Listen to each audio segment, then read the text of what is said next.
नमस्कार, welcome back to Easy Equity. So दोस्तों, एक सवाल हमारे मन में जो लगातार पिछले एक डेढ़ साल से खाया जा रहा है कि एफआईआईज आखिर इंडिया वापस कब आएंगे। क्योंकि जैसे हमें पता है कि 2025 में एफआईआईज ने लगातार सेलिंग करी है और 2024 में भी सेकेंड हाफ में लगातार सेलिंग ही करी है। इनफैक्ट इंडिया और ईयू के डील के बाद और इंडिया यूएस डील के बाद भी एफआईआईज की ट्रेडिंग में जरा भी बदलाव नहीं आया है। अभी भी एफआईआई के सेलिंग के नंबर्स है वो बहुत ही बड़े हैं। तो आज के इस वीडियो में हम इसी बात पर चर्चा करेंगे कि आखिर एफआईआईज इंडिया छोड़कर क्यों जा रहा है और क्यों उन्हें इंडियन स्टॉक मार्केट अट्रैक्टिव या लुक्रेटिव नहीं लग रहा है। और मुझे यकीन है कि इन 6 रीजन के साथ मैं जो आपको इस वीडियो में जानकारी दूंगा वो आपको कहीं भी नहीं मिलने वाली है। तो वीडियो को एंड तक देखिए। तो आइए बिना किसी देरी के वीडियो को शुरू करते हैं।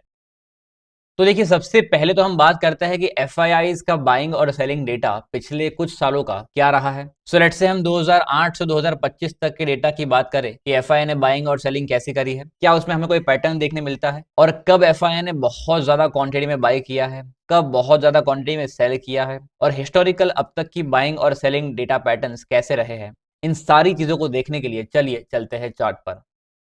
यहाँ पर आपकी स्क्रीन पर जो चार्ट लगा हुआ है ये निफ्टी 50 का चार्ट है, यानी कि निफ्टी लार्ज कैप इंडेक्स का चार्ट है। देखिए, पिछले 30 सालों में हमने जो सबसे बड़ा क्रैश देखा है वो 2008 का क्रैश है।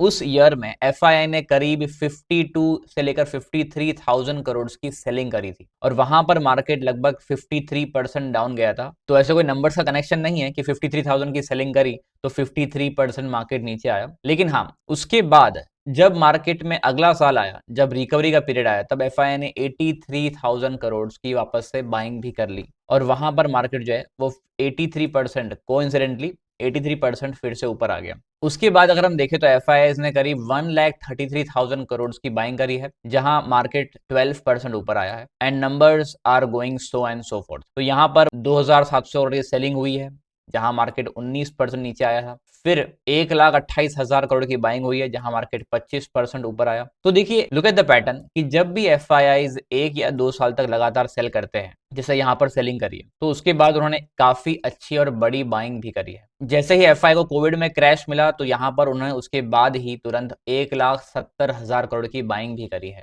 जैसे ही रशिया यूक्रेन वॉर के समय एफआईआईज ने 1,21,000 करोड़ की सेलिंग करी तो उसके तुरंत ही बाद एफआईआईज ने यहाँ पर 1,71,000 करोड़ की बाइंग भी करी है। तो अब यहाँ पर जो है, अगर हम 2025 की बात करें तो यहाँ पर एफआईआईज ने करीब 1,60,000 करोड़ की सेलिंग करी है। यस, मुझे पता है कि ये नंबर अब तक का सबसे हाईएस्ट नंबर है, जो आपने न्यूज में, मीडिया में या यूट्यूब पर सुना ही होगा कि भाई सबसे हाईएस्ट सेलिंग हुई है 2025 में। बट देखो, ये सबसे हाईएस्ट नंबर एक मिथ है कि जैसे जैसे इंडेक्स बड़ा होगा वैसे वैसे एफआईआई का होल्डिंग और एफआईआई का इन्वेस्टमेंट भी बड़ा ही होता जाएगा। तो अगर इंडेक्स खुद बड़ा हो रहा है तो एफआईआई का सेलिंग का जो नंबर है वो भी बड़ा ही हो जाएगा। बिकॉज आप अगर 2008 का क्रैश देखिए, जो अब तक का सबसे बड़ा क्रैश था, जिसमें 53% एक साल में स्टार्ट टू एंड इंडेक्स 53% गिर गया है, वहां एफआई की सेलिंग सिर्फ 52 या 53,000 करोड़ ही हुई है। और अभी जहां पर मार्केट ने एक्चुअल में पॉजिटिव रिटर्न्स दिए हैं, अगर हम 2025 की बात करें, if you count it from January 2025 से लेकर अब तक, यानी कि जनवरी 2026 तक,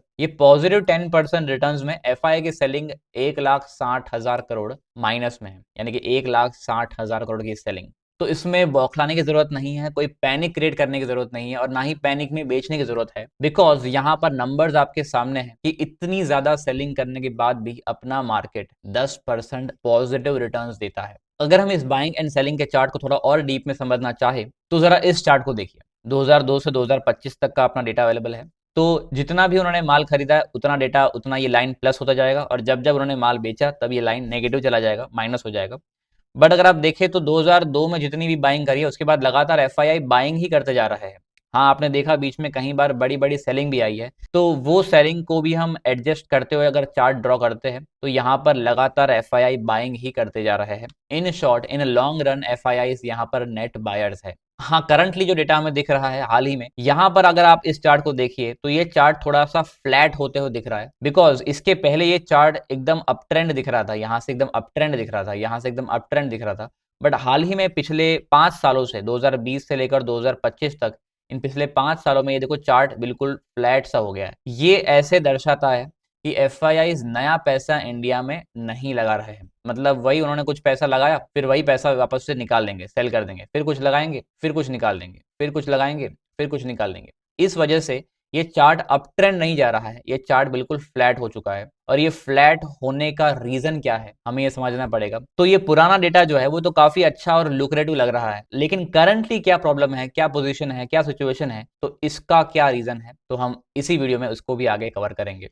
तो पिछले 3 से 4 सालों में एफआईआई ने इतना माल क्यों बेचा, और 3-4 सालों का जो एफआईआई का होल्डिंग का जो चार्ट है वो अप ट्रेंड क्यों नजर नहीं आ रहा है, इसके पीछे 6 सबसे बड़े रीजन है। यस, सबसे पहले हमें ये समझना पड़ेगा कि एफआईआई माल क्यों बेच रहे हैं। अगर हमने ये रीजन समझ लिए तो उसका क्या सोल्यूशन है, यानी कि सोल्यूशन के तह तक हम पहुंच पाएंगे, और तभी हमें पता चलेगा कि एफआईआई कब वापस आ सकते हैं। तो आइए एक के बाद एक समझते हैं वो 6 सबसे बड़े रीजन जिनकी वजह से एफआईआई इंडिया में लगातार पिछले 3-4 सालों में सेलिंग ही करते आ रहे हैं। तो देखिए यहाँ पर सबसे पहला रीजन है high interest rate in US market. US में इंटरेस्ट रेट पहले कितना हुआ करता था, अभी कितना चल रहा है, ये मैं आपको चार्ट पर तो बताऊंगा ही, लेकिन यूएस में इंटरेस्ट रेट बढ़ क्यों रहे हैं, और क्या अब आगे इंटरेस्ट रेट कम होने वाले हैं, या उतने ही रहेंगे, या और बढ़ेंगे, उसको समझने से पहले हमें इन सारे 7 पॉइंट्स को अच्छे से समझना पड़ेगा। तो देखिए सबसे पहले 2021 और 22 में आफ्टर कोविड यूएस का इन्फ्लेशन बहुत ही ज्यादा तेज बढ़ गया था। लगभग 8 से 9% तक का इन्फ्लेशन चला गया था, जो कि एक्सपेक्टेड नहीं था, और इस वजह से एनर्जी प्राइसेस, फूड प्राइसेस और महंगाई कंट्रोल से बाहर चली गई थी। फेड का टारगेट था कि अप्रॉक्स 2% इन्फ्लेशन आएगा, लेकिन आया लगभग 8 से 9%। तो जाहिर सी बात है कि इससे इंटरेस्ट रेट को बढ़ाना ही पड़ेगा। पेंडेमिक के टाइम फेड ने बहुत पैसा मार्केट में इन्फ्यूज किया था। अगर आपको याद है तो पेंडेमिक में फेड ने इंटरेस्ट रेट लगभग जीरो कर दिया था, लगभग ना के बराबर कर दिया था। और जैसे कि मैंने अभी आपको बताया कि उसी वजह से मार्केट में ज्यादा पैसा आया, ज्यादा डिमांड बढ़ी, और जिससे ज्यादा इन्फ्लेशन भी क्रिएट हुआ। तो हायर इंटरेस्ट रेट डॉलर के असेट को अट्रैक्टिव करता है, और दुनिया के सारे डॉलर्स के रिजर्व को ग्लोबल कैपिटल यूएस बॉन्ड में शिफ्ट करता है, जिससे डॉलर और भी स्ट्रांग होता है। तो आई होप फेड ने पिछले कुछ सालों में इंटरेस्ट रेट क्यों बढ़ाया ये मैं आपको अच्छे से समझा पाया हूं। लेकिन ये इंटरेस्ट रेट आगे भी बढ़ता ही रहेगा, या इतना ही रहेगा, या और कम हो जाएगा, डोंट वरी, उस टॉपिक को भी हम इस वीडियो में कवर करेंगे। और हाँ, वीडियो आगे बहुत ही इंटरेस्टिंग होने वाली है, तो वीडियो को स्किप बिल्कुल भी ना करें।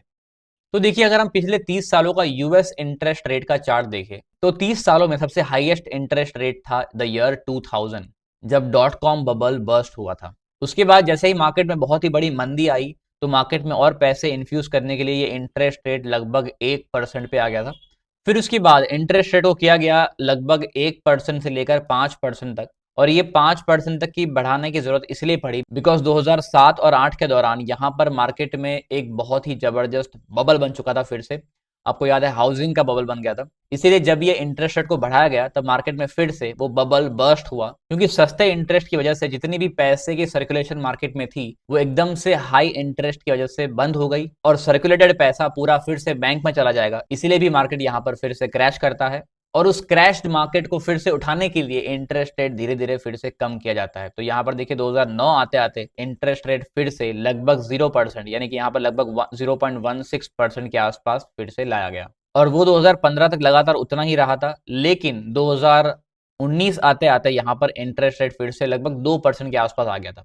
उसके बाद आया कोविड का क्रैश, जहां पर इंटरेस्ट रेट को फिर से लगभग 0% के आसपास लाया गया, ताकि मार्केट में बैलेंस फिर से बनाया जा सके, मनी सप्लाई को फिर से कंटिन्यू किया जा सके, इकोनॉमी जो बहुत ही डूब चुकी थी कोविड में उसे फिर से उठाया जा सके। तो इसीलिए यहाँ पर कोविड में भी इंटरेस्ट रेट को कम किया गया। लेकिन हुआ क्या, जैसे यहाँ पर इंटरेस्ट रेट कम किया गया उसके बाद मार्केट में इन्फ्लेशन बहुत ही तेजी से बढ़ी। बिकॉज देखिए ये पहली बार नहीं था जब फेड ने इंटरेस्ट रेट लगभग जीरो के आसपास कर दिया था, इसके पहले भी लगभग 5 साल तक इंटरेस्ट रेट जीरो के आसपास ही था। लेकिन जब कोविड में इंटरेस्ट रेट जीरो किया गया तब कहीं सारे नए बिजनेसेस भी इमर्ज हुए, और कहीं सारी IT companies, Nvidia, technology companies जो है यूएस की जो बड़ी टेक जायंट्स है वो सारी इमर्ज हुई, और उसमें बहुत जबरदस्त ग्रोथ देखने मिला। और जब एक्सेसिव ग्रोथ मार्केट में आता है तो इन्फ्लेशन भी बढ़ता है, तो इन्फ्लेशन बढ़ता गया यूएस का, जैसे हमने अभी आगे बात करी। इसलिए यहाँ पर फेड ने इंटरेस्ट रेट लगातार बढ़ाता गया, और इंटरेस्ट रेट अभी जो चल रहा है वो लगभग 5% के आसपास का चल रहा था। अभी पिछले एक क्वार्टर में फेड ने इंटरेस्ट रेट को हल्का सा कम किया है, लेकिन तब भी ये अभी 4 से 4.25% के आसपास चल रहा है। तो देखिए जितने समय तक इंटरेस्ट रेट यूएस में ये बढ़ा हुआ रहेगा, आप खुद जाकर चेक कीजिएगा, जब भी इंटरेस्ट रेट ज्यादा था यूएस में तब एफआईआईज ने सारे इमर्जिंग मार्केट से अपनी सेलिंग करी थी, और जब इंटरेस्ट रेट फिर से गिरकर बहुत ही कम हो गया तो उन्होंने वहीं से पैसे एज अ लोन के तौर पर उठाकर अपने पैसे को सारे इमर्जिंग मार्केट में इन्वेस्ट भी किया था।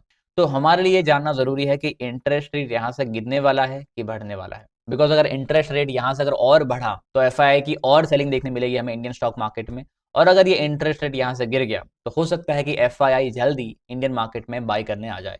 तो मुझे यहाँ पर ऐसे दो रीजन समझ में आ रहे हैं जिससे मुझे लग रहा है कि ये इंटरेस्ट रेट यहाँ से कम होना चाहिए। तो सबसे पहला रीजन तो आपको टेक्निकल चार्ट पर दिख रहा है कि ये जो 5 से 6% का इंटरेस्ट रेट का जो नंबर है ये पिछले 30 सालों का हायर एंड है, यानी कि हाईएस्ट नंबर है।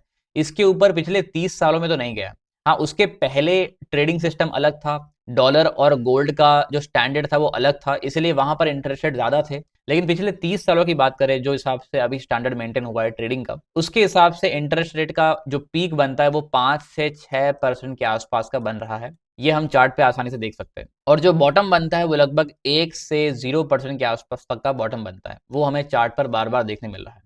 तो ये एक टेक्निकल चार्ट की बात करें तो हो सकता है कि इंटरेस्ट रेट को दोबारा यहाँ से गिरना पड़े, कम होना पड़े, जो कि हमारी मार्केट के लिए अच्छी बात है। लेकिन आप में से कुछ लोग इस टेक्निकल चार्ट के साथ एग्री नहीं करेंगे, बिकॉज भाई वो सोचेंगे कि भाई इंटरेस्ट रेट में टेक्निकल चार्ट थोड़ी देखा जाएगा। तो आइए मैं अब आपको दूसरा रीजन बताता हूँ कि क्यों इंटरेस्ट रेट यहाँ से कम होना चाहिए। और ये दूसरा रीजन आपको तो ही समझ में आएगा अगर आपने हमारा ये पिछला वीडियो जिसमें मैंने गोल्ड और सिल्वर के क्रैश के बारे में बात करी थी और मैंने ये डेप्थ में समझाया था कि क्यों ट्रंप सारे कंट्रीज पर टैरिफ लगा रहा है, अगर आपने वो वीडियो ध्यान से देखा है तो आपको पता होगा कि ट्रंप अपने देश के कर्जे को कम करना चाहता है, यूएस के कर्ज को कम करना चाहता है। और आपको पता है कि कैसे यूएसए के अंदर सारी ही दूसरी इमर्जिंग मार्केट्स और डेवलप्ड कंट्रीज के बॉन्ड के रिजर्व्स इन्वेस्टेड है, राइट। यूएस के अंदर India, let's say China, Vietnam, Taiwan, Japan, इन सारी ही कंट्रीज के और न जाने कितनी सारी और कंट्रीज के जो डॉलर रिजर्व है वो यूएस के बॉन्ड में पड़े हुए हैं। अब आप समझिए अगर यूएस अपने इंटरेस्ट रेट को बढ़ाता है तो ये सारी कंट्रीज और ज्यादा डॉलर्स इन्वेस्ट करने आ जाएंगे, राइट। बिकॉज अगर यूएस का बॉन्ड दूसरी कंट्रीज को अट्रैक्टिव लगता है खरीदने के लिए, वो कब लगेगा, जब इंटरेस्ट रेट बढ़ेगा। तो ये सारी कंट्रीज और इन्वेस्ट करने आ जाएंगे यूएस मार्केट के अंदर, यूएस के बॉन्ड के अंदर, और यूएस के बॉन्ड का उनका इन्वेस्टमेंट यूएस के लिए डेट बन जाता है। ये आपको मैंने लास्ट वीडियो में बताया था।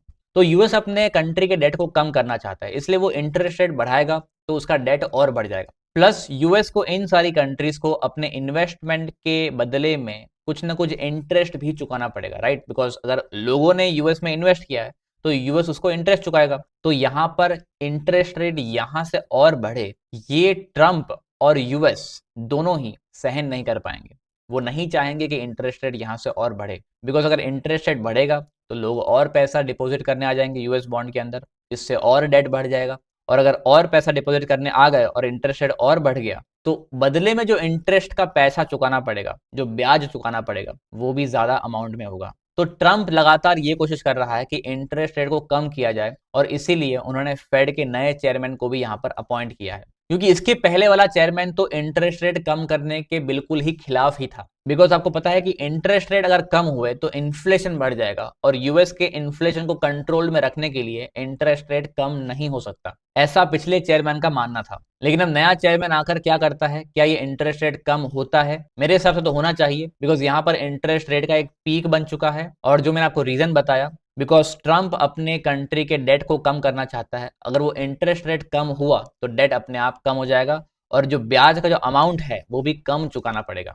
तो यहाँ पर ये दो रीजन मुझे दिखाई दे रहे हैं कि इससे यूएस में इंटरेस्ट रेट कम होगा, और अगर इंटरेस्ट रेट कम हुआ तो एफआईआई के फिर से इंडियन मार्केट में आने के चांसेस बहुत ही ज्यादा बढ़ जाएंगे। तो आई होप आपको ये हाई इंटरेस्ट रेट का फंडा एग्जैक्टली समझ में आ चुका है, और ये हमारा पॉइंट नंबर 1 था। और अब आइए चलते हैं अपने पॉइंट नंबर 2 पर, जो कि है ट्रेड टेंशन और जियोपॉलिटिकल इवेंट्स। तो जैसे कि आपको पता है कि पिछले 3 से 4 सालों में कई सारे देशों के बीच में वॉर हुई, जिसमें इंडिया और पाकिस्तान का वॉर भी शामिल है, और इस वजह से कई सारी कंट्रीज ने एक दूसरे के ऊपर टैरिफ लगाना शुरू कर दिया। क्योंकि देखो, जब वॉर होती है तो उससे दो कंट्रीज के रिलेशनशिप भी खराब होते हैं, तो यहाँ पर जियोपॉलिटिकल रिलेशन भी खराब हुए, और ऐसे में इक्विटी मार्केट्स को सेफ असेट नहीं माना जाता। Specifically on a higher valuation, because हमारा मार्केट हायर वैल्यूएशन पे ट्रेड कर रहा था, बिकॉज उसमें फास्ट ग्रोथ आ रहा था 2023-24 में। इसीलिए ये हायर वैल्यूएशन पे ट्रेड करने वाले मार्केट वॉर लाइक सिचुएशन में बिल्कुल भी सेफ असेट नहीं माने जाते। इसीलिए ही सारे इन्वेस्टर ने कहां शिफ्ट किया अपने इन्वेस्टमेंट को?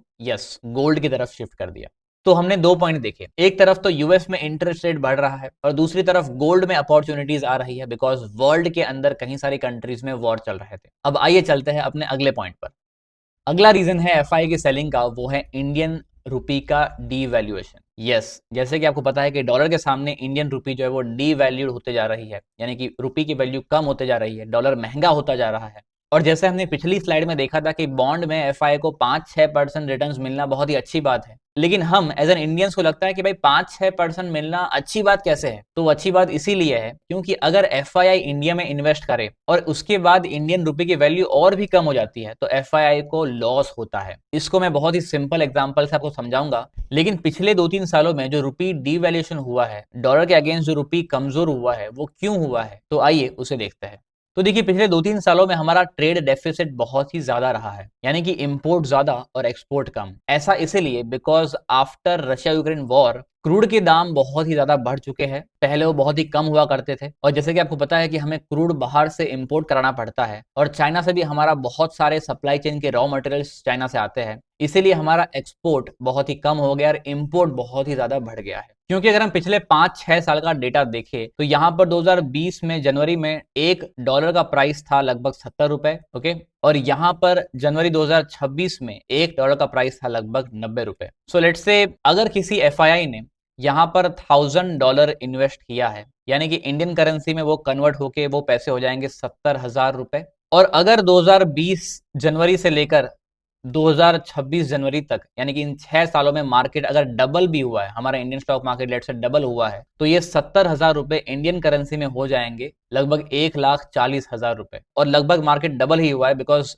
2020 में कोविड के क्रैश के पहले मार्केट लगभग 12,000 के आसपास था, 12 साढ़े 12 के आसपास था, और आज मार्केट लगभग 25-26 हजार के आसपास है। तो ये इन्वेस्टमेंट डबल ही हुआ है, यानी कि 70,000 रुपए जो इन्वेस्टेड थे वो डबल हो गए। तो हम इंडियंस के लिए तो दिख रहा है कि भाई हाँ 70,000 डबल हो गए, 1,40,000 हो गया है।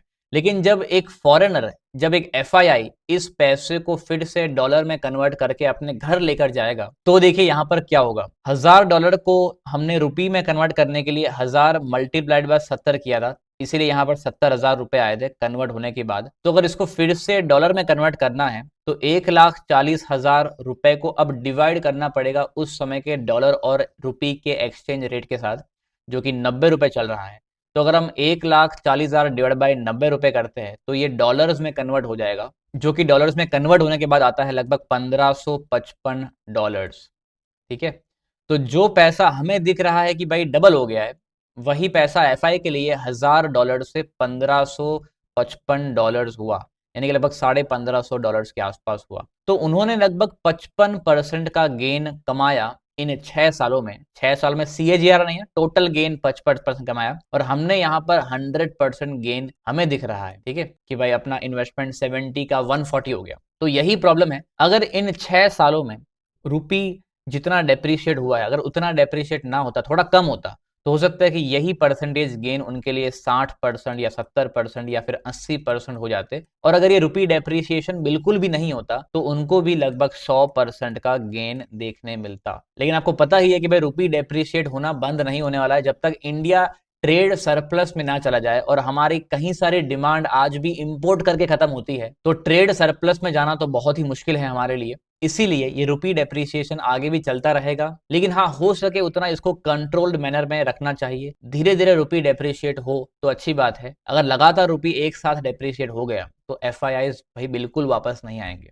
और अगर आएंगे भी तो वो लॉन्ग रन के लिए, लॉन्ग टर्म के लिए नहीं आएंगे, बहुत ही शॉर्ट टर्म में ट्रेडिंग करके चले जाएंगे। और आप खुद देखिएगा, जब 2020 से लेकर 21 के सितंबर अक्टूबर का जो बुल रन चल रहा था जिस समय, उस समय डॉलर ने बिल्कुल भी कम डेप्रिशिएट किया था। देखिए यहाँ पर जो 2020 का बुल रन स्टार्ट हुआ था वो मार्च 2020 से स्टार्ट हुआ था, जो कि यहाँ पर है, और उसके बाद रुपी ने बिल्कुल भी कम डेप्रिशिएट किया था, यानी कि यहाँ पर डेप्रिशिएशन हुआ ही नहीं, उल्टा इंक्रीमेंट हुआ है। राइट, डॉलर की यहाँ पर वैल्यू कम हुई है, रुपी की वैल्यू बढ़ी है, बिकॉज रुपी की डेप्रिसिएशन तो होगा अगर ये चार्ट ऊपर जाएगा। अगर ये चार्ट ऊपर जा रहा है तो रुपी और डेप्रिशिएट और कमजोर हो रहा है। तो उस बुल रन के दौरान यहाँ पर रुपी डेप्रिशिएट नहीं हुआ था, वो स्टेबल था। ये चार्ट ऊपर देखिए नहीं गया है। लेकिन जब रशिया यूक्रेन वॉर शुरू हुई 2022 मिड में, उसके बाद देखिए ये रुपी कितना डेप्रिशिएट हुआ। लगातार ये चार्ट ऊपर गया, यानी कि रुपी डेप्रिशिएट हुआ। यानी कि इस चार्ट के ऊपर जाने के साथ साथ हमारा स्टॉक मार्केट रिटर्न नहीं देगा, ये बात हम कहीं ना कहीं कनेक्ट कर सकते हैं। फिर से जब 2023-24 का बुल रन आया, तब देखिए ये रुपी डेप्रिसिएशन बिल्कुल बंद हो गया और यहाँ पर ये चार्ट बिल्कुल फ्लैट हो गया। और ये फ्लैट होना अच्छी बात है। अगर एफआईआईस को लगता है कि आने वाले समय में ये चार्ट, ये रुपी डेप्रिशिएट नहीं होगा, ये चार्ट फ्लैट हो जाएगा, तो वो आएंगे भी और इन्वेस्टेड रहेंगे भी। लेकिन अभी फिलहाल पिछले कुछ समय में रुपी डेप्रिसिएशन कुछ ज्यादा ही हो चुका है। अगर मैं बात करूं तो ये 10-11% का रुपी डेप्रिशिएट हुआ है एक साल के अंदर। तो आप समझिए, अगर 10-11% रुपी डेप्रिशिएट एक साल में हुआ है और अगर एफआईआई ने 15% या 20% भी मार्केट से कमाया, इंडियन मार्केट से, तो उसमें से 11% तो चला जाएगा, क्योंकि रुपी डेप्रिशिएट हो चुका है उतना। तो लगभग उनके हाथ में बचा क्या, वही अगर 15 से 20% कमाया और 11 चला गया, तो लगभग 6 से 7% बचेगा, 6 से 8%। और उसमें भी उनको मार्केट की वोलेटिलिटी देखनी पड़ेगी, रिस्क मेजर करना पड़ेगा, और दूसरे ग्लोबल जियोपॉलिटिकल जो इश्यू चल रहे हैं उनको ध्यान में रखते हुए अगर उनको 7 से 8% ही अगर मिल रहा है इंडियन मार्केट में से, तो वो बॉन्ड में इन्वेस्ट करके 6% क्यों ना ले ले, जो कि बिल्कुल सेफ है, सिक्योर है, और उसमें वोलेटिलिटी बिल्कुल ही ना के बराबर है। तो आई बात समझ में, जब भी ये चार्ट बिल्कुल ही फ्लैट रहेगा या हल्का फुल्का गिरेगा, जैसे यहाँ पे गिर रहा था, उस समय हमारा मार्केट बहुत ही ज्यादा रिटर्न्स देगा, बिकॉज वो एफआईआईस को अट्रैक्ट कर रहा है। लेकिन जब भी ये चार्ट बढ़ेगा, धीरे धीरे बढ़े तो ठीक है, लेकिन बहुत ज्यादा तेज बढ़ता है, तब एफआईआईस इंडिया में आने के लिए इंटरेस्टेड नहीं होंगे। तो ये तीसरा रीजन है रुपी का डी वैल्यू होना, जिसकी वजह से एफआईआईस पिछले 1-1.5 साल में इंडिया से चले गए हैं, इंडिया में नहीं आए हैं। अब आइए चलते हैं अपने चौथे रीजन पर, जो है higher valuation at lower earnings. जी हाँ, पिछले 3 सालों में हमारा इंडेक्स डबल हुआ है, लेकिन अर्निंग्स उतनी की उतनी रही है। मैं भी आपको दिखाऊंगा चार्ट पर कि 3 साल में कौन सा इंडेक्स डबल हुआ है और अर्निंग्स कितनी रही है। लेकिन ये बात सच है, पिछले 2 बुल रन में काफी इनफ्लो, काफी कैश इनफ्लो हमारे कंट्री में आया, और इसीलिए मार्केट का वैल्यूएशन काफी हाई चला गया था। और इसीलिए अब नया इनफ्लो, अब नया कैश इनफ्लो उतना नहीं आ रहा है जितना पहले 2 बुल रन में आया था। 2 बुल रन कौन से, 2020-21 वाला एक बुल रन, फिर 2022 का क्रैश आया, और उसके बाद 2023-24 का एक बुल रन। तो उन दोनों बुल रन में इतना पैसा आया मार्केट में। तो अब क्या हो रहा है कि छोटा मोटा पैसा आ भी रहा है तो वो उतना दिख नहीं रहा है, और पुराने लोग जो 4 साल से बैठकर पैसे कमा रहे थे, वो अब प्रॉफिट बुकिंग भी करेंगे। इसीलिए यहाँ पर नेट कैश फ्लो एफआईआई का नेगेटिव दिख रहा है। साथ ही जब पुरानी अर्निंग की स्पीड, यानी कि 2022-23 में जो अर्निंग की स्पीड थी हमारी, वो बहुत तेज थी, और इसीलिए इन्वेस्टर ने आगे भी ये अज्यूम किया, ये एक्सपेक्ट किया कि भाई आगे भी उतनी अर्निंग्स रहेगी, कब, 2023-24-25 में भी। लेकिन वो अर्निंग्स उतनी नहीं रही, इसलिए मार्केट का वैल्यूएशन बहुत ज्यादा बढ़ गया। साथ ही लार्ज कैप स्टॉक की भी अर्निंग्स बहुत ही सैचुरेट हो चुकी है, और इंडियन आईटी सेक्टर की अर्निंग्स भी एआई के आने के बाद काफी हैम्पर हुई है, जो कि हमारे निफ्टी 50 का एक सिग्निफिकेंट अर्निंग्स का हिस्सा था। और अब आइए इन अर्निंग्स को देखने के लिए मैं आपको चार्ट पर लेकर चलता हूं। तो देखिए, ये निफ्टी 50 का चार्ट और उसकी अर्निंग्स आपके सामने अवेलेबल है। जहां पर जो ये पिंक लाइन है वो निफ्टी 50 का एक्चुअल प्राइस चार्ट है, और ये जो ग्रीन लाइन है वो उसकी अर्निंग्स है। तो यहाँ पर देखिए 2021 और 22 में जब एक रनअप चल रहा था, तो अर्निंग्स कितनी तेज और कितनी स्टीप बढ़ रही थी। लेकिन उसके बाद 2022 के बाद अर्निंग्स बिल्कुल ही फ्लैट हो चुकी थी। फिर जब 2023-24 का बुल रन आया, तो अर्निंग्स फिर से बहुत ही तेज बढ़ना शुरू कर देती है। और जब अर्निंग्स में अब तेज ग्रोथ नहीं आने वाला है, ऐसा जब बड़े इन्वेस्टर को पता चल गया, तो वहां पर मार्केट में एक पीक बन गया था। और उसके बाद आप देखिए अर्निंग्स बढ़ तो रही है, बट बहुत ही फ्लैटिश रेट से बढ़ रही है, बहुत कम रेट से बढ़ रही है।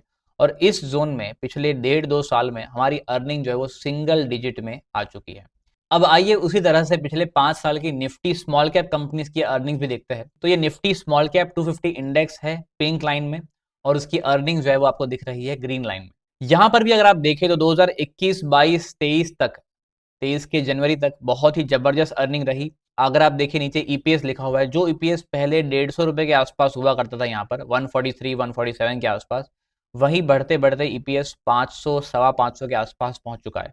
लेकिन जब ईपीएस यहाँ पर 500, 510 के आसपास पहुंचा, उसके बाद देखिए अर्निंग बिल्कुल ही फ्लैट हो चुकी है। 510 से लगभग 600 की अर्निंग्स, वो भी 3 साल में। ये जनवरी 2023 है और ये जनवरी 2026 है। 3 साल में 500 से लेकर 600 की अर्निंग, लगभग 20% की अर्निंग आई नेट नेट। लेकिन अगर आप यहाँ पर इंडेक्स को देखें, तो इंडेक्स यहाँ पर कितना था, लगभग 9,000 या 8,500 के आसपास था। 9,000 के आसपास का इंडेक्स बढ़ते बढ़ते यहाँ चला जाता है 18,000 के आसपास, और वो अभी भी चल रहा है लगभग 15-16,000 के आसपास। तो 9,000 का इंडेक्स, 8,500 का इंडेक्स जब 18,000 चला गया, यानी कि डबल हो गया। इंडेक्स तो डबल हुआ, लेकिन अर्निंग्स डबल हुई क्या? ये आप अपने आप से पूछिए। यहाँ पर अर्निंग्स बिल्कुल ही फ्लैट है, और मार्केट यहाँ से लेकर यहाँ तक लगभग डबल हुआ है। हाँ, पिछले 1-1.5 साल में थोड़ा करेक्शन भी आया है, लेकिन लगभग डबल हुआ था इस फेज में।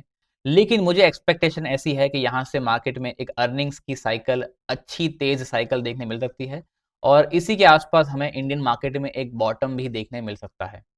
तो आई होप आपको ये पॉइंट नंबर 4 अच्छे से समझ में आया है कि भाई पिछले कुछ सालों से, यानी कि 2024 तक, उसके मिड तक मार्केट तो बढ़ रहा था, लेकिन अर्निंग्स नहीं बढ़ रही थी, इसलिए मार्केट वहां पर हायर वैल्यूएशन में चला गया, और उसके बाद ही हमें एक करेक्शन देखने मिला है। तो अगर अर्निंग्स हमारे देश की कंपनियों की बढ़ती है, बढ़कर आती है, और ईपीएस ग्रोथ आता है ओवरऑल इंडेक्स के अंदर, ओवरऑल कंपनीज के अंदर, तो एफआईआईज डेफिनेटली वापस आएंगे। तो आई होप आपको ये 4 पॉइंट क्लियर हो चुके हैं। अब आइए 5वें रीजन पर चलते हैं और देखते हैं कि वो रीजन क्या है।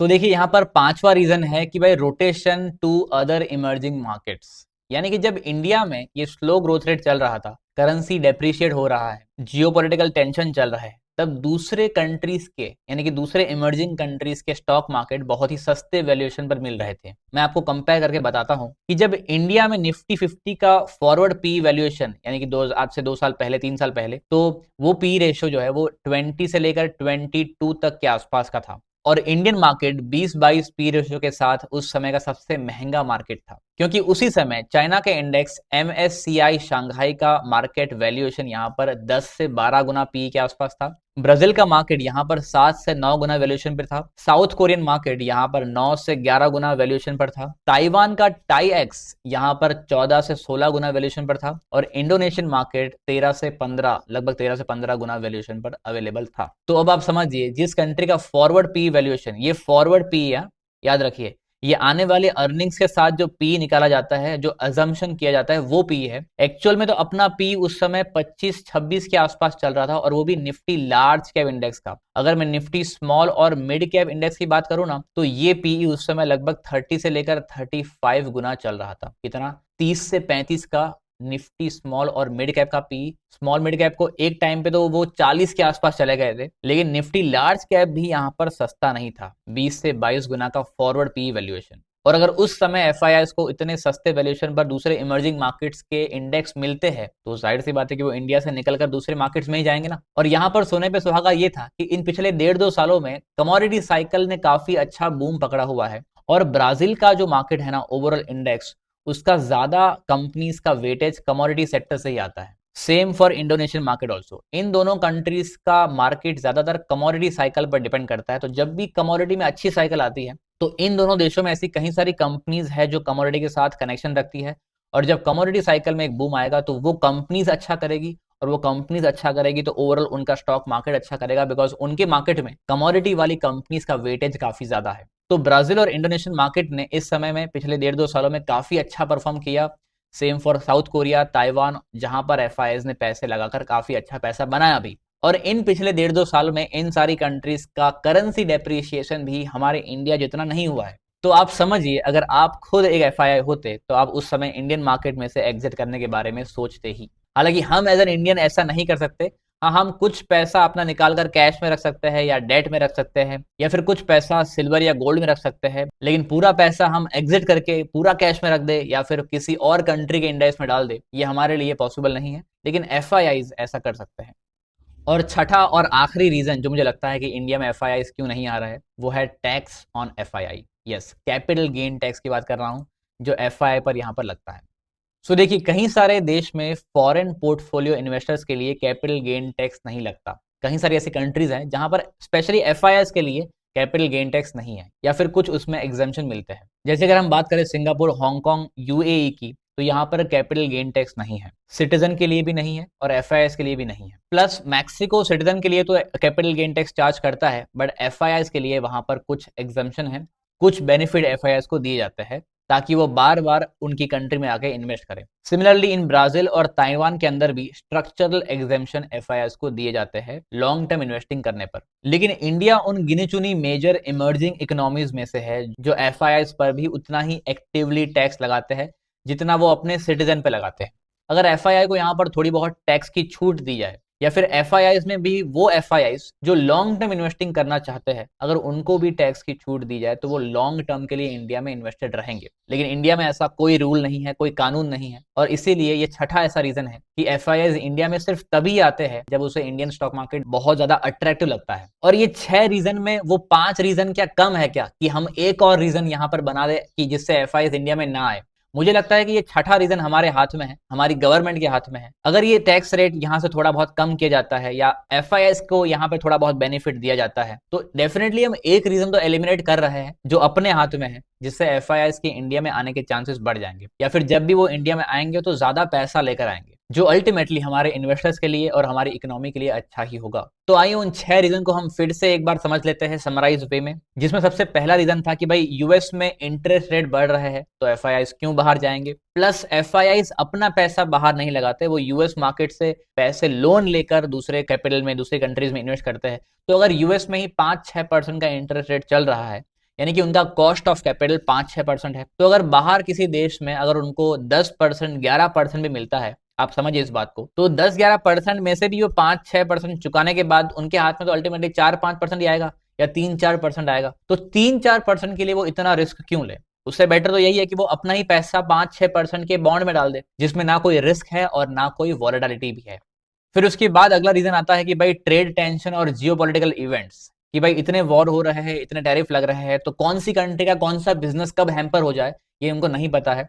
तो जब मार्केट में बहुत ज्यादा अनसर्टेनिटी हो तो एफआईआईस इक्विटी मार्केट में इन्वेस्ट नहीं करेंगे। तो उनके पास उस समय 2 ऑप्शन थे, एक तो यूएस का बॉन्ड और दूसरा गोल्ड। तो जब उनके पास ऑप्शन अवेलेबल होंगे तो वो इंडिया जैसी उस समय की रिस्की मार्केट में क्यों आएंगे। तीसरा रीजन है इंडियन करेंसी का डीवैल्यूएशन। अगर इंडिया में आने के बाद भी, इन्वेस्टमेंट करने के बाद भी और प्रॉफिट कमाने के बाद भी यहाँ की करेंसी ज्यादा डीवैल्यू कर गई तो भी उन्हें वो प्रॉफिट नहीं मिलेगा जो हमने एग्जाम्पल के तौर पे समझा था कि 70,000 का इन्वेस्टमेंट अगर डबल भी हो गया, 1,40,000 भी हो गया, तो डबल होने के बाद यानी कि 100% गेन के बाद भी उन्हें लगभग 55% गेन ही मिला इन 6 साल के पीरियड, यानी कि 2020 से लेकर 2026 तक। तो जब इंडियन रुपी इतना तेज डीवैल्यू कर रहा है तो जाहिर सी बात है कि वो इंडिया में आने से डरेंगे ही। फिर अगला रीजन है higher valuation at lower earnings. जैसे मैंने बताया कि भाई इंडिया का वैल्यूएशन उस समय बहुत तेज चल रहा था, बहुत ज्यादा चल रहा था, और उस समय इमर्जिंग मार्केट्स में भी ज्यादा अपॉर्चुनिटीज मिल रही थी। China, Brazil, south Korea, Taiwan और इंडोनेशियन मार्केट्स हमसे सस्ते थे और हमसे लुक्रेटिव लग रहे थे, जिसमें ब्राजील और इंडोनेशियन मार्केट तो कमोडिटी साइकिल से लिंक्ड है, तो अगर कमोडिटी अच्छा करेगी तो वो उनके मार्केट्स भी अच्छा करेंगे। तो जाहिर सी बात है कि एफआईआई को एक नया ऑप्शन मिला इन्वेस्टमेंट करने का, तो वो दूसरे इमर्जिंग मार्केट्स में चले गए, क्योंकि इंडियन मार्केट उस समय महंगा भी था और अर्निंग्स भी उस लेवल की नहीं आ रही थी। और छठा रीजन है कि हम एफआईआईस पे जितना कैपिटल गेन टैक्स लगाते हैं उतना शायद ही कोई और इमर्जिंग कंट्री एफआईआईस के ऊपर टैक्स लगाती होगी। इसीलिए अगर इन पिछले 5 रीजन के साथ एफआईआई ने मशक्कत करके इंडिया से रिटर्न्स कमा भी लिया तो उन पैसों पर भी उसे टैक्स देना पड़ेगा। तो जाहिर सी बात है कि अगर लो रिटर्न्स मिलने वाली एक्सपेक्टेशन के साथ एफआईआईस अगर इंडिया में आएंगे और उस पर टैक्स देना पड़ेगा, तो इससे बेटर तो एफआईआई के लिए यही है कि वो इंडिया में आए ही नहीं। तो ये 6 रीजन मुझे लगता है कि इन 6 रीजन की वजह से एफआईआईस इंडिया में नहीं आ रहे हैं। इसमें 1-2 रीजन ऐसे हैं जो हमारे हाथ में है, हमारी गवर्नमेंट के हाथ में है, जिसको हम सुधार सकते हैं। तो अब हमने बात कर ली कि भाई ये 6 प्रॉब्लम्स है, लेकिन इसके सोल्यूशंस क्या है, क्या ये प्रॉब्लम सॉल्व होते हुए भी दिख रहे हैं? तो अब आइए उस पर बात करते हैं। तो अब इंडिया में ऐसे कौन से डेवलपमेंट हो रहे हैं या होने चाहिए जिनसे एफआईआईस इंडिया में वापस आ जाए? तो देखिए उसमें सबसे पहला पॉइंट है स्ट्रॉन्गर कॉर्पोरेट अर्निंग्स। अगर हमारी कंपनीज की अर्निंग स्ट्रांग हो गई, अगर वो बढ़ते बढ़ते अच्छा ग्रोथ पकड़ लेती है, तो जाहिर सी बात है कि अर्निंग्स के बढ़ने की वजह से वैल्यूएशन सस्ती हो जाएगी एफआईआईएस के लिए और वो डेफिनेटली इंडिया में वापस आएंगे। बिकॉज सबसे बड़ा प्रॉब्लम जो मुझे लग रहा है, ये 6 रीजन जो हमने डिस्कस किए उसमें सबसे बड़ा प्रॉब्लम यही था कि अर्निंग्स उस लेवल की नहीं आ रही थी जिस लेवल का मार्केट में वैल्यूएशन पहुंच गया था। तो अगर अर्निंग्स उस लेवल की आना शुरू हो जाए तो हमारे लिए ये एक पॉजिटिव सिग्नल होगा। और क्या हमारी गवर्नमेंट इस अर्निंग्स को बढ़ाने के लिए कोई प्रयास कर रही है, प्रयत्न कर रही है? तो इसका आंसर है यस। हमारी गवर्नमेंट ये पूरी कोशिश कर रही है कि इंडियन मार्केट में कंपनीज की अर्निंग्स बढ़े, और इसी वजह से पिछले कुछ सालों में और अभी हाल ही में इस बजट में भी गवर्नमेंट ने केपेक्स को पुश किया है, चाहे वो रेलवेज में हो, रोड्स में हो, डिफेंस में हो या पोर्ट्स और एयरपोर्ट्स के अंदर हो। तो गवर्नमेंट अपनी ओर से केपेक्स कर ही रही है, और वो भी ऐसा नहीं कि अंधाधुंध केपेक्स कर दिया और बाद में इन्फ्लेशन बढ़ जाए। देखो, केपेक्स भी कैलकुलेटेड वे में करना चाहिए, तो उतना केपेक्स गवर्नमेंट कर ही रही है। और इस बजट में गवर्नमेंट ने पिछले बजट के मुकाबले काफी ज्यादा केपेक्स इंडियन सेक्टर्स पर किया है। फिर अगला आता है पीएलआई स्कीम का एक्सटेंशन। पीएलआई स्कीम के बारे में आपने सुना होगा, जो कुछ ही समय के लिए जारी की गई थी, लेकिन अब उसका एक्सटेंशन किया गया, जिसमें electronics, pharma, auto sector, solar, telecom और सेमीकंडक्टर सेक्टर भी शामिल है। यानी कि जो भी कंपनीज इन सेक्टर में काम करती है, उन्हें पीएलआई स्कीम के तहत कुछ बेनिफिट्स भी मिलेंगे। पीएलआई स्कीम एक गवर्नमेंट इनिशिएटिव है जिसमें कंपनीज को बेनिफिट मिलता है हमारी सरकार की तरफ से। फिर अगला पॉइंट आता है मैन्युफैक्चरिंग पुश। तो देखिए, इलेक्ट्रॉनिक्स के स्पेयर पार्ट्स में, सेमीकंडक्टर्स में हमें कहीं सारी चीजों के लिए चाइना पर डिपेंडेंट रहना पड़ता था। तो उस वजह से धीरे धीरे उस चीज को ओवर पावर करने के लिए इंडिया ने भी सेमीकंडक्टर के प्लांट्स का अप्रूवल दे दिया है। साथ ही डिफेंस के इंडिजनाइजेशन की लिस्ट भी एक्सपैंड कर दी है। इंडिजनाइजेशन लिस्ट मतलब क्या, कि डिफेंस के भी इक्विपमेंट के कहीं सारे स्पेयर पार्ट्स यूएस से इंपोर्ट होते हैं, चाइना से इंपोर्ट होते हैं, तो उन स्पेयर पार्ट्स को भी बनाने का लाइसेंस इंडिया में ही इंडियन कंपनीज को मिल चुका है, अप्रूवल मिल चुका है, और वो स्पेयर पार्ट्स बनाने के प्लांट्स भी इंडिया में धीरे धीरे ओपन हो रहे हैं। तो आज से पहले क्या हो रहा था कि बहुत सारे इलेक्ट्रॉनिक और डिफेंस के कंपोनेंट्स को बाहर से लाया जाता था और इंडिया में सिर्फ असेंबली होती थी, लेकिन आज इंडिया ये कोशिश कर रहा है कि हम बाहर से भी वो कंपोनेंट्स ना लेकर आए, वो कंपोनेंट्स भी हम यहीं पर बनाए। फिर 2025 के बजट में, यानी कि लास्ट ईयर के बजट में, गवर्नमेंट ने इंटरेस्ट रेट भी कम किया था और इनकम टैक्स भी कम किया था, जिससे मनी सप्लाई देश के अंदर लगातार बूम होती रहे, जो कि अल्टीमेटली हमारे कंजम्पशन और कंपनीज के लिए अच्छी साबित हो। 2026 के बजट में भी गवर्नमेंट ने आर&डी करने वाली कंपनीज को एक स्पेशल टैक्सेशन एग्जेम्पशन दिया है, जिससे हमारी इंडियन कंपनीज भी रिसर्च एंड डेवलपमेंट करने के लिए अंदर से मोटिवेटेड फील हो। तो गवर्नमेंट वो सारे ही पॉसिबल काम कर रही है जो उनके हाथ में है हमारी कॉर्पोरेट अर्निंग्स बढ़ाने के लिए। हाँ, जाहिर सी बात है कि वो एफआईआईस पर लगा हुआ टैक्स भी अगर कम हो जाए तो और ज्यादा अच्छी बात होगी, वो सोने पे सुहागा हो जाएगा। लेकिन कॉर्पोरेट अर्निंग्स को बढ़ाने के लिए जितने भी काम करने चाहिए हमारी सरकार को, वो सारे ही काम कर रही है। तो अगला पॉइंट आता है कि better valuation of our stock market. तो देखिए, अगर अर्निंग्स धीरे धीरे बढ़ती है, और क्योंकि पिछले 1.5-2 साल में मार्केट अच्छा खासा ऑलरेडी करेक्ट हो चुका है, तो देखिए उसमें ऐसा हो सकता है कि अर्निंग्स धीरे धीरे बढ़ते जाए लेकिन मार्केट उसी जगह पर स्टैग्नेंट रहे। आप खुद समझिए, अगर अर्निंग्स बढ़ती है लेकिन मार्केट नहीं बढ़ता अगले 6-8 महीने के लिए भी, तो अर्निंग्स के बढ़ने की वजह से मार्केट का वैल्यूएशन कम हो जाएगा, और वो मार्केट उस समय एफआईआई को सबसे ज्यादा अट्रैक्ट करेगा। फिर अगला पॉइंट आता है कि भाई इंडियन रुपये की डिवैल्यूएशन को रोकने के लिए या उसे कम करने के लिए सरकार ने पिछले कुछ समय में लगातार ट्रेड डील्स करी है, जिसमें पहली डील 2025 में यूके के साथ हुई थी। उसके बाद इंडिया और यूरोप की ट्रेड डील हुई, जो अभी हाल ही में 15-20 दिन पहले हुई है। और मैं आपको बता दूं कि ये यूरोप वाली ट्रेड डील जो है ना, वो पिछले 18 साल से अटकी हुई थी, और उसको क्लोज करना इस 2026 के अंदर, वो भी हमारी इस गवर्नमेंट के द्वारा, ये बहुत ही अच्छी बात है। और उसके बाद हमने यूएस से भी एक ट्रेड डील क्लोज करी, जहां पर 50% का जो टैरिफ था, जिसमें रेसिप्रोकल टैरिफ और पेनल्टी का 25% टैरिफ लगा हुआ था, वो अब कम करके सीधा 18% पे आ चुका है। तो ये ट्रेड डील भी हमारी कंपनीज के लिए, हमारी इकोनॉमी के लिए अच्छी साबित होने वाली है। फिर हमारी सरकार ने सेमीकंडक्टर्स और इलेक्ट्रॉनिक्स कंपोनेंट मैन्युफैक्चरिंग को भी इंडिया में ही डेवलप करने का फैसला किया है, जो कि फ्यूचर में हमें ग्लोबल सप्लाई चेन का पार्ट बना सकती है। तो दोस्तों देखिए, ये वो सारे रीजन हैं जिससे इंडिया में एक्सपोर्ट बढ़ सकता है, या अभी जो ट्रेड डेफिसिट है वो कम हो जाएगा। और अगर वो ट्रेड डेफिसिट कम होगा और एक्सपोर्ट धीरे धीरे बढ़ेगा, तो जो रुपी डिवैल्यूएशन हो रहा है, जो डॉलर महंगा हो रहा है इंडियन रुपी के सामने, वो धीरे धीरे कम होगा, या वो एक जगह पर अगर अटक जाएगा। और मुझे ऐसा लगता है कि आने वाले समय में ऐसा हमें डेफिनेटली देखने मिलेगा, बिकॉज आपको जब मैंने यूएसडी आईएनआर का चार्ट दिखाया था, तो वो ऐसा था कि वो चार्ट एक समय तो पहले बहुत तेजी से बढ़ जाता है, और वो फिर कुछ समय के लिए स्टैग्नेंट हो जाता है, फिर वो कुछ समय के लिए फिर से तेज बढ़ता है, फिर वो कुछ समय के लिए स्टैग्नेंट हो जाता है। तो अभी पिछले 1.5-2 सालों में वो चार्ट बहुत तेजी से बढ़ चुका है।